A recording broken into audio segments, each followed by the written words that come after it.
Fala, corredor, corredora, sejam bem-vindos de volta.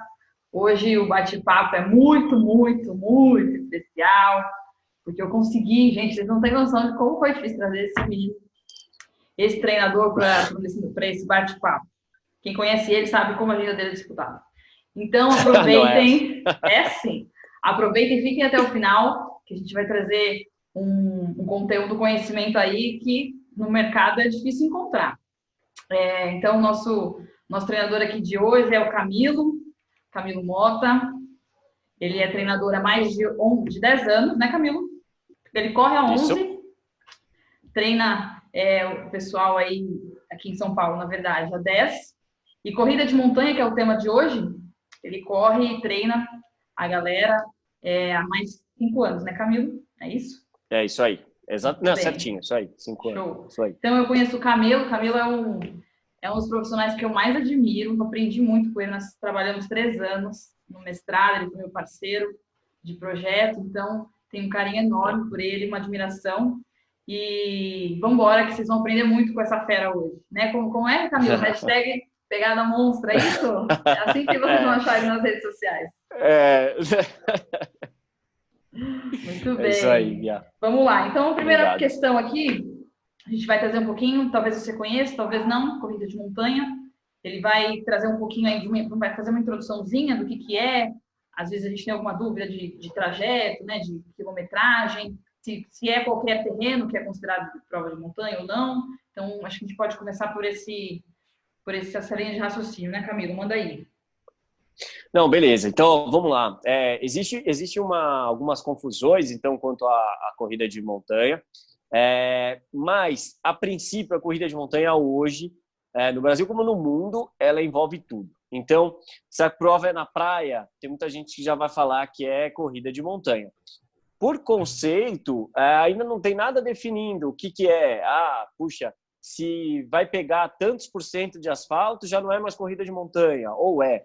Então, hoje, o que se diz? Que qualquer terreno outdoor, né, que não seja, aliás, que não seja em asfalto, já é considerado corrida de montanha, tá? Então, nesse sentido, independe do terreno. É claro que a prova tem que ser pelo menos mais do que 50% em terra ou terreno de areia e não pode ser asfalto, tá? Então, pelo menos isso tem que ser para ser considerado uma corrida de montanha. Nem sempre vai ser obrigatório ter muita subida, mas uma das características de uma corrida de montanha é sim ter subida e é ser em terra, tá? Na maioria das vezes. Vamos lá. A corrida de montanha, dentro do mesmo evento, você vai ter tanto a possibilidade de ter provas de 5, 10 quilômetros, 20, 40, até em grandes casos, você vai ter provas de 200 quilômetros em um mesmo evento. Então, por exemplo, tem uma prova na Patagônia, super famosa, que esse ano, infelizmente, foi adiada, né? Ia ser agora em abril, que ela é uma das melhores do mundo em termos de organização. Ela compreende essa quantidade de distâncias. Então, uma mesma prova tem uma pessoa que vai correr 5, uma que vai correr 10 e outro que vai fazer uma prova de 200 km, né? Não, saindo do mesmo lugar, claro que cada uma vai dar uma volta, para uma montanha maior, vai fazer um percurso maior, mas no mesmo evento você junta. Então, tem muita gente que vai em grupo de amigos, cada um faz uma distância e aí você tem todo mundo fazendo a prova. Legal. Então, é isso que eu posso dizer. São vários terrenos, várias altimetrias diferentes e várias distâncias podendo ser no mesmo evento, tá? Então, isso vai compreender a corrida de montanha. Show. Muito bom. Perfeito. Então, a segunda pergunta aqui é um pouquinho, acho que muita gente tem essa dúvida, né? Como a gente faz, pensando sobre o ponto de vista de treinamento físico, a transição, então, do asfalto para o ar livre, para a corrida de montanha? Eu não sei, eu acho que nem sempre vai ser um percurso natural, então, pelo menos o que eu observo é que a maioria das pessoas que já correram a maratona, por exemplo, já querem fazer essa transição, mas acho que vai ter alguns casos, acho que deve ter alunos assim que, correu a meia e já quer aí, enfim, acompanhar alguém, ou já quer ter essa vibe diferente da natureza. Como seria essa transição em termos de treinamento físico mesmo? Quais cuidados? O que a gente precisa Tá. tomar cuidado? Então vamos lá. Pensando fisiologicamente, né? O que Uhum. tentando explicar de uma maneira bem simples, na corrida de montanha, o que envolve muito? Sempre você vai ter uma parte que você vai subir, né? Vai ter a subida, você vai estar com a frequência cardíaca muito elevada, o cardiorrespiratório lá em cima. E aí, o que acontece? Quem que vai bem numa corrida de montanha? É depois que o cara conseguiu subir, ele conseguir manter o ritmo na descida e no plano. Então, pensando fisiologicamente na hora do treino, que vai ser em pista também, que também vai ter esses treinos normais em pista, a gente vai treinar muito a capacidade do sujeito fazer força, por exemplo, num plano, então elevar a frequência cardíaca dele lá no máximo e ainda ter capacidade de fazer uma subida ou de fazer uma descida rápida. Então, isso é uma característica importante para o treinamento fisiológico, pensando mais assim, né? Muda também a característica, né? Então, para daquela pessoa que corria em asfalto, tudo, vai sentir muito, principalmente na técnica do terreno, né? O asfalto, o que ele faz? Geralmente, você corre não numa linha reta, mas quase no mesmo eixo, né? A corrida de montanha, principalmente as corridas que a gente fala com terreno mais técnico, ou seja, raiz, galho, buraco, ela vai ter aquela movimentação em diversos planos, vários eixos, né? Então, para cá, para lá, então o sujeito vai ter que aprender a se movimentar de outra forma. Então, o que vai envolver isso? Não só a capacidade dele subir, fazer força, manter o cardio lá em cima por bastante tempo, mas também como se movimentar em diversos planos. E isso cansa muito, principalmente para o corredor que corria só asfalto. O cara corria no mesmo eixo. Quando ele passa a ter que se movimentar para vários, começa a ser muito estranho para ele. A exigência, você muda muito o movimento, né? Você muda muito a mecânica. E isso deixa muito cansado, falando de maneira cardiorrespiratória. Então, o que vai mudar em termos de treinamento? Vai, com certeza, fazer mais subida, né? Porque hoje a gente sabe que o indicador de performance para corredor de montanha é força muscular e resistência à fadiga periférica. Ou seja, quanto o cara aguenta lá aquela queimação na parte da frente da perna, né? Então, isso vai fazer diferença.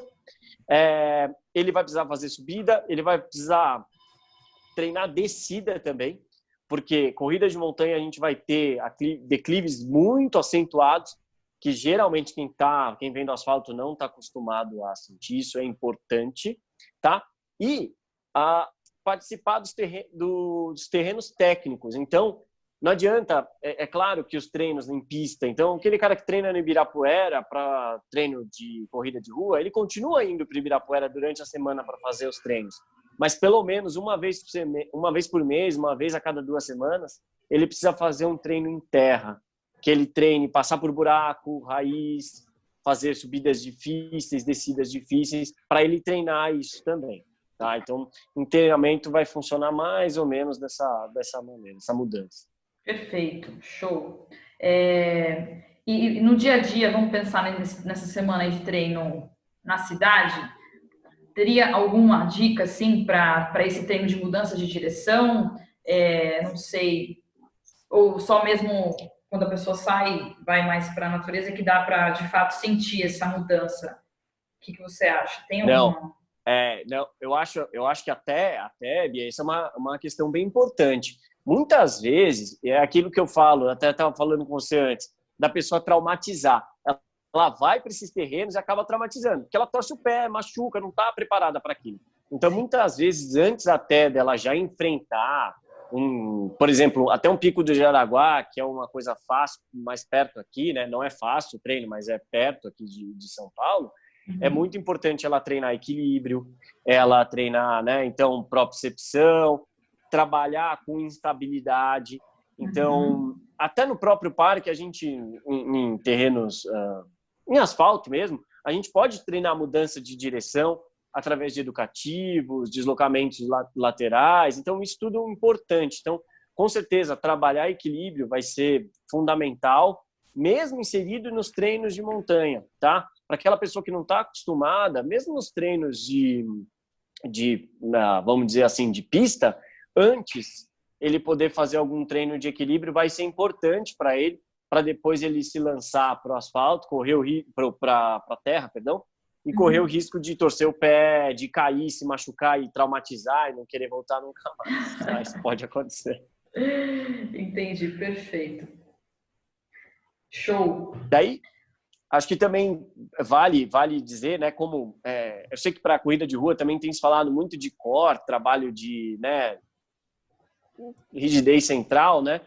Mas a corrida de montanha vai ser importante do mesmo jeito, tá? Então, assim, isso talvez até mais, principalmente os músculos do quadril, né? Vão ser muito exigidos, isso, tá? Então, o tempo todo na corrida de montanha, principalmente quando você for pensar em provas em Minas Gerais, provas um pouco mais afastadas de São Paulo e as internacionais, então nem se fala. Então, se alguém um dia quiser fazer prova na Itália, França, vai ser mais técnico ainda. Então, assim, você vai lidar com instabilidade que você não lidaria normalmente. Então, quanto mais a tua musculatura, né, reta abdominal, os músculos intrínsecos, os músculos do quadril estiverem fortes e também preparados para aquela instabilidade, melhor vai ser para você suportar e fazer a corrida.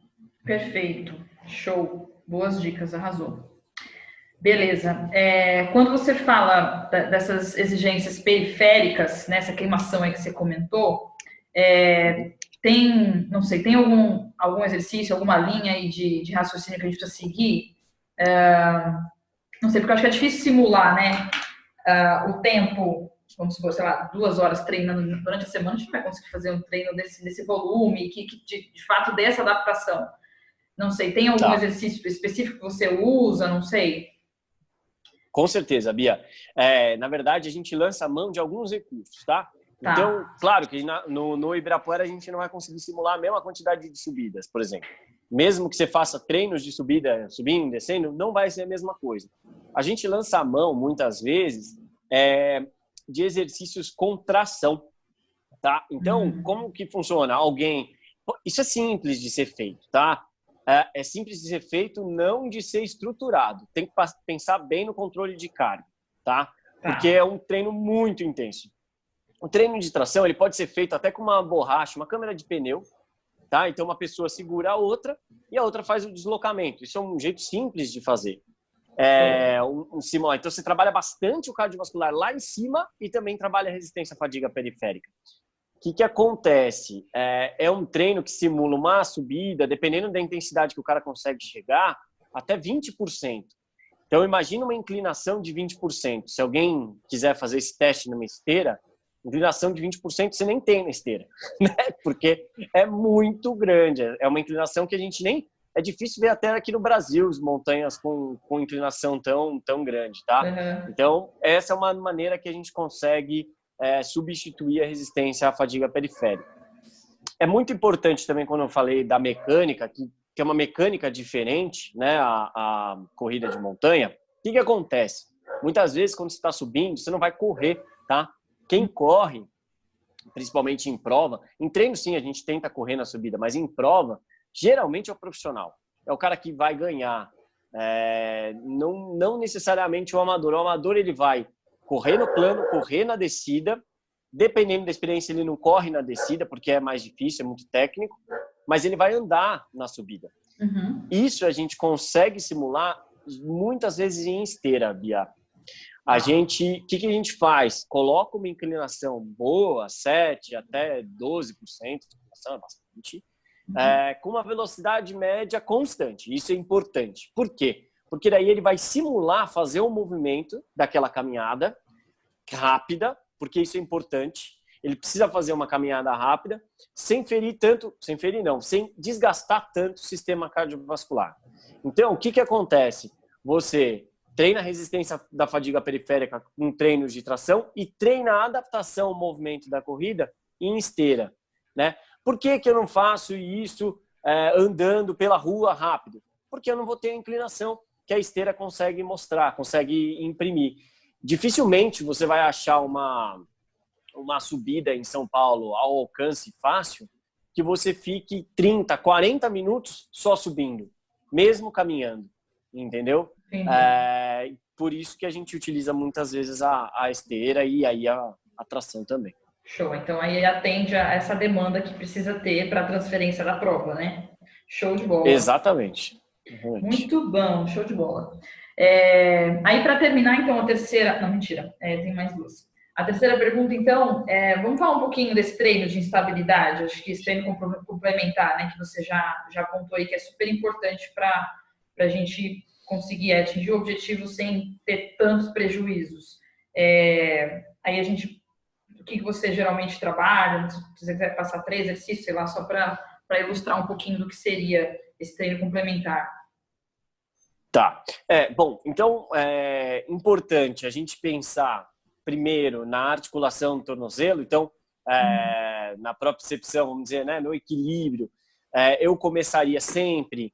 É importante fazer o exercício descalço, às vezes para quem está começando, e aí tem gente que fala que é melhor fazer com o próprio tênis, para ser igual ao que você vai enfrentar na prova, porque você não corre descalço, você corre de tênis.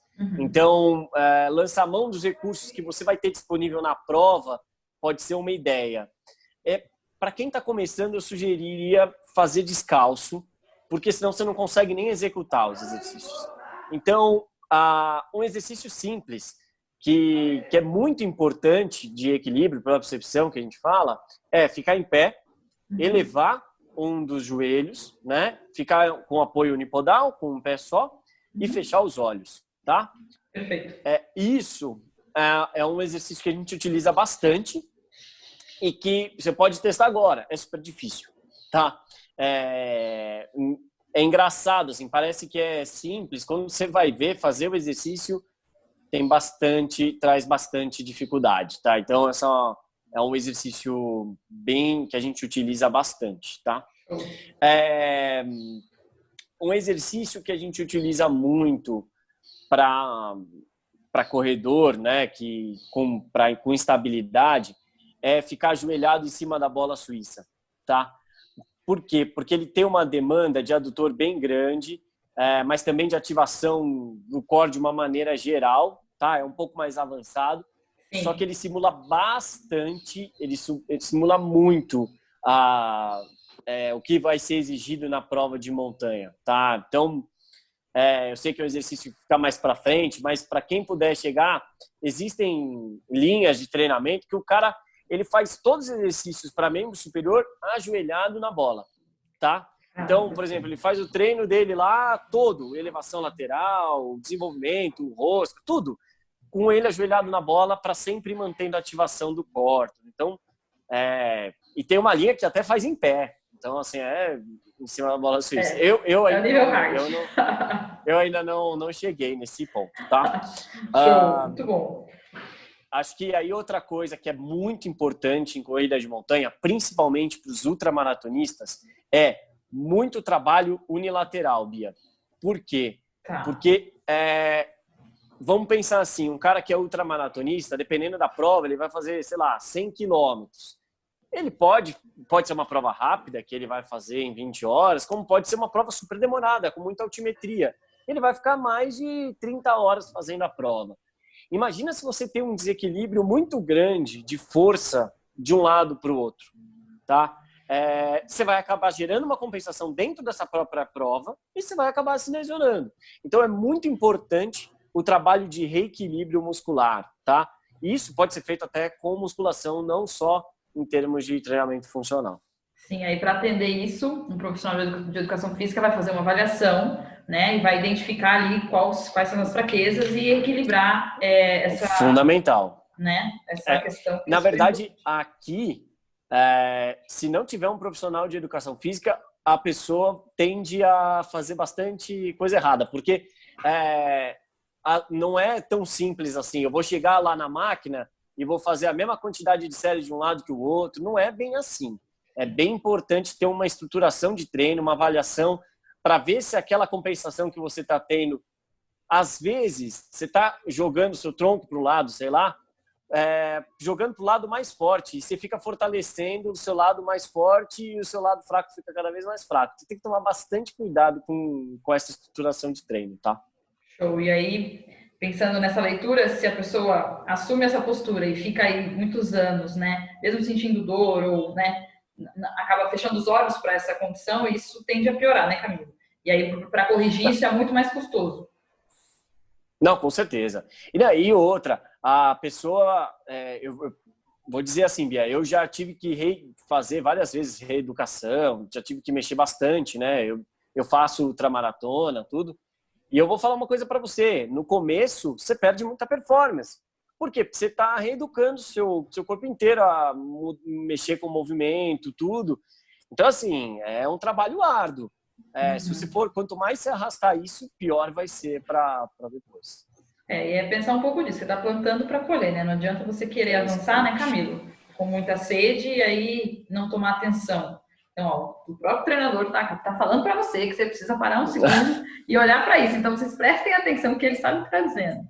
Muito bom, hein? Muito bom, Camilo. Para fechar, eu queria que você trouxesse um pouquinho da sua experiência mesmo, do prazer, quando a gente conversa, você fala com muita paixão, é muito legal de ver. Então, acho que você podia comentar um pouquinho, principalmente acho que para quem nunca teve essa experiência, né? Então, qual é o prazer, qual é o benefício, enfim, qual é a alegria diferente que você observa quando você faz uns 42 no asfalto e quando você, mesmo que seja só 3 horas de prova, que para você é ridiculamente fácil, que eu sei. Então, trazer um pouquinho aí dessa visão aí, como pessoa, mas como atleta, não como treinador. Tá, então olha, eu vou te falar, Bia. Eu, antes de começar a corrida de montanha, fazia corrida de rua e fiz muitas dessas provinhas, né? Dessas aqui que tinham no Ibirapuera. Eu devo ter feito todas as vezes. Eu não sei quantas vezes eu já fiz esse percurso e lá na Praús, de um lado, pro outro, bom, enfim. E aí, quando eu fui para a corrida de montanha, nossa, eu me encontrei porque além de ter esse lance muito de viajar, de conhecer lugares novos, cara, você chega na corrida de montanha em lugares que provavelmente você nunca ia chegar e que as pessoas nem têm acesso. Então, o que acontece? As corridas de montanha, elas às vezes passam por lugares preservados, que depois aquela própria organização vai ajudar a manter a preservação daquele local. Então, o que acontece? Você vai por lugares inexplorados, né? Uhum. E é uma sensação única, você correr, ter esse contato com a natureza e ver lugares incríveis. Por exemplo, teve uma prova que eu fiz no Aconcagua, fiz até junto com outro treinador, amigo meu, uma prova de 100 quilômetros em 3 dias.